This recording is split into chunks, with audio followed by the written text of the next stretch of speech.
Another unmarked Su-25 attack aircraft shot down near Kiev. A few hours ago, wreckage of an unknown combat aircraft was discovered near the village of Makarov in the Kiev region. Judging by the fragment of the fuselage, we are talking about the Su-25 attack aircraft, which, taking into account the damage received, was torn to pieces right in the air.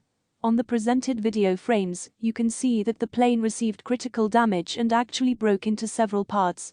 Experts managed to determine only the type of combat aircraft. This is a Su-25 attack aircraft of unknown affiliation, since it does not have any identification marks, and the damage is such that it was not possible to establish its affiliation using the attack aircraft version. It is known that the attack aircraft was shot down near the village of Makarov a few days ago. At the same time, any details of what happened remain unknown. It is also not specified how exactly the combat aircraft could be shot down. However, taking into account the damage it received, we can talk about hitting it with an anti-aircraft guided missile of an unknown type.